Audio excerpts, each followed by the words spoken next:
కర్నూలు జిల్లా జొన్నగిరిలో జియో మైసూర్ సంస్థ బంగారం ఉత్పత్తిని ప్రారంభించిన వేళ మరికొన్ని ప్రాంతాల్లో బంగారం ఖనిజాన్వేషణ ప్రక్రియను వేగవంతం చేయాలని గనుల శాఖ నిర్ణయించింది.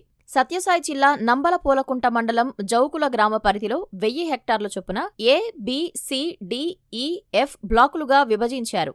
అందులో ఏ బ్లాక్లో క్రిటికల్ మినరల్ ట్రాకర్స్, బి బ్లాక్లో జెమ్కో కట్టి ఎక్స్ప్లోపరేషన్, సి బ్లాక్లో బుష్లిప్ మైన్స్ అండ్ మినరల్స్, డి బ్లాక్లో జెమ్స్ ప్రాజెక్ట్స్, ఈ బ్లాక్లో జియో ఎక్స్పోర్ట్ సంస్థలు ఖనిజాన్వేషణ చేసేందుకు రాష్ట్ర ప్రభుత్వం సమ్మతి తెలిపింది. ఎఫ్ బ్లాక్ స్థలంలో కొంత భాగం మెగా సోలార్ పార్కుకు కేటాయించడంతో ప్రస్తుతానికి అందులో అన్వేషణ చేయటం లేదు. సత్యసాయి జిల్లా రామగిరిలో గతంలో భారత్ గోల్డ్ మైన్స్ లిమిటెడ్ బీజీఎంఎల్ గనులు ఉండేవి. ఇప్పుడు వాటికి ఆనుకునే 2000 హెక్టార్లను ఉత్తర, దక్షిణ బ్లాక్సుగా విభజించారు. వీటిలో ఖనిజాన్వేషణకు గతంలో ముంబైకి చెందిన ఆంధ్ర మైనింగ్ కార్పొరేషన్ ముందుకు వచ్చింది.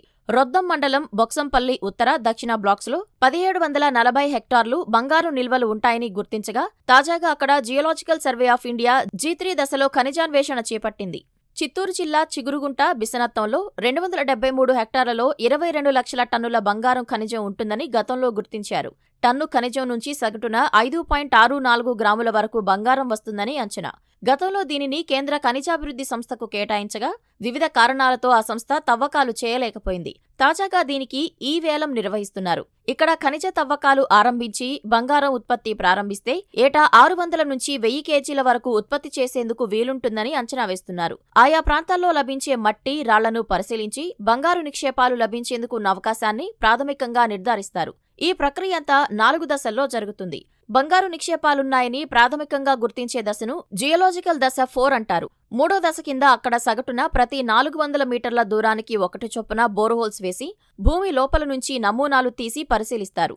G3లో సానుకూల ఫలితాలు వస్తే G2 కింద సగటున ప్రతి 200 మీటర్ల దూరానికి 1 బోర్హోల్స్ వేసి అన్వేషణ చేస్తారు. అది కూడా విజయవంతమైతే G1లో ఖనిజ లీజులు కేటాయించి మైనింగ్ చేసేందుకు వీలు కల్పిస్తారు.